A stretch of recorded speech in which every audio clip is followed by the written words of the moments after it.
ធ្លាប់បរាជ័យម្ដងរួចហើយម្ដងនេះគឺទទួលបានជោគជ័យរបស់គាត់ 100% ហើយសម្រាប់បារមួយនេះគាត់ស្រឡាញ់ឃើញបាទតាំងពីនៅសហរដ្ឋអាមេរិកគាត់ទស្សនាតាម YouTube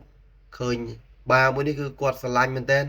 បាទគាត់រហូតដល់កក់ទឹកស្ពែមទុកបកាត់ទៀតបងប្អូនបាទឥឡូវនេះគឺបកាត់ឲ្យគាត់ទទួលបានជោគជ័យ 100% ហើយកើតហើយកូនបាទហើយមេនឹងបរាជ័យនោះបរាជ័យរឿងអ្វីបាទ admin នឹងលម្អិតនៅខាងចុងវីដេអូបាទជូនបងប្អូនអញ្ចឹងបារមួយនេះគឺជាបារកម្រិតពិភពលោកបងប្អូនល្បីខ្លាំងណាស់នៅសហរដ្ឋអាមេរិកកូនវាគឺកើតមកមួយគឺឈ្នះពានច្រើនមែនតើបាទហើយកើតនេះគឺកើតតាំងពីយប់បាទហើយគាត់គ្រាន់តែកើតភ្លាមគឺថតផ្ញើឲ្យទាំងយប់តែម្ដងបាទទាំងកដាលយប់បងប្អូនបាទហើយយើងក៏មានវីដេអូពេលដែលស្អែកឡើងបាទភ្លឺហ្នឹងគាត់ក៏បានថតពេលដែលកូនហ្នឹងវាក្រោកឈរផងដែរបាទនេះគឺជាកូនរបស់បាប្រាម៉ាន់ CT 1 លើ 7 Rai Noch បងប្អូនកូនរបស់ Rai Noch គាត់ប្រកាសជាមួយនឹងមេគោគាត់ពូជក្នុងស្រុកទេបាទមេនេះគឺប្រភេទមេឡាយឥណ្ឌូប្រេស៊ីលប្រកាសជាមួយនឹងបាពូជប្រាម៉ាន់បាទលំដាប់ពិភពលោកហើយ Rai Noch CT 1 លើ 7 វីដេអូពេលយប់ដូចជាអត់សូវច្បាស់ទេបងប្អូនតែយើងមានវីដេអូបាទពេលវាក្រោកឈរគាត់ថតពេលព្រឹកឡើង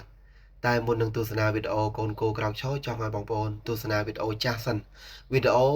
ពេលដែលយើងទៅបង្កាត់បាទគោនឹងឲ្យគាត់តោះឥឡូវយើងទស្សនាវីដេអូនឹងទាំងអស់គ្នាពេលបច្ចុប្បន្ននេះការបង្កាត់ពូជគោកាន់តែងាយស្រួលសូម្បីតែបាពូជដែលយើងស្រឡាញ់នៅឯសហរដ្ឋអាមេរិកក៏យើងអាចកម្មង់បាទទឹកស្ពែមដើម្បីមកបង្កាត់ពូជនៅស្រុកខ្មែរយើងបានផងដែរកាលពីមុនគាត់ថាគាត់ចង់បានពូជល្អគាត់តតែដឹកបាទទៅរកបាពូជតែមានចម្ងាយ10-20 គីឡូបើសិនជាឆ្ងាយខ្លាំង50-60 គីឡូតតែដាក់រមាក់ដើម្បីយើងបានទៅបង្កាត់ពូជល្អបាទឥឡូវនេះគឺងាយស្រួលគ្រាន់តែយើងកម្មង់ទឹកស្ពែមបាទបាពីសហរដ្ឋអាមេរិកយើងអាចបង្កាត់នៅស្រុកខ្មែរយើងបានហើយតម្លៃក៏សមរម្យទៀតឥឡូវនេះយើងបានបង្កាត់ជូនគាត់រួចរាល់ហើយបាទគាត់កម្មង់ទឹកស្ពែមបាទកំពូលប្រាម៉ាន់សហរដ្ឋអាមេរិកបាទ Rai Noch CT 1 លើ 7 នេះហើយបងប្អូនកូនរបស់ Rai Noch CT 1 លើ 7 ក្រោកឈរគាត់ថតពេលព្រឹកព្រលឹមឡើងគឺរូបរាងគេដងខ្លួនវែងល្អមែនតើបងប្អូនណាបាទនិយាយទៅការបង្កាត់ពូជគោនេះគឺយើងងាយស្រួលណាស់ចង់បានពូជអីកំងពូជហ្នឹងគឺបង្កាត់ឲ្យបានជាក់ស្ដែងមេឡាយឥណ្ឌូប្រេស៊ីលនឹងបង្កាត់ជាមួយនឹងបាប្រាម៉ាន់គឺឆ្អឹងធំហើយខ្លួនវែងល្អទៀតបងប្អូនវាបានទាំងរូបរាងផែនស្អាតហើយគោយើងគឺសាច់ទៀតកូន CT 1 លើ 7 កើតបានកូនឈ្មោលហើយអ្វីដែល admin បានរំលឹកពីខាងដើមវីដេអូថាគាត់បរាជ័យនោះគឺមេគោហ្នឹងគាត់ធ្លាប់បរាជ័យគឺបង្កាត់ស្ប៉ានិមិត្តយើងបង្កាត់ឲ្យគាត់បានផើមម្ដងរួចហើយបាទកាលនោះគឺបង្កាត់ជាមួយនឹង Flecky 10 លើ 2 ផើមបានគោ5 ខែបងប្អូនគាត់ដឹកចងនៅទីវាលត្រូវគោគេប្រឡែងបាទជុលក៏ធ្លាក់កូនបាត់ទៅកាលកូនទី1រលូតហ្នឹងក៏ជាកូនឈ្មោលដែរហើយមេហ្នឹងបន្ទាប់ពីរលូតហ្នឹងក៏ទទួលរងនៅសុខភាពគឺទ្រុឌទ្រោមមែនតើ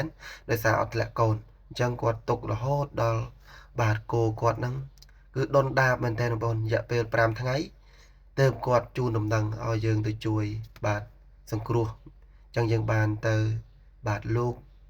យកចេញហើយយើងព្យាបាលរហូតដល់ជាហើយយើងបង្កាត់បាទស្ប៉ានិមិត្តឲ្យគាត់ម្ដងទៀតបាទបង្កាត់ជាមួយនឹង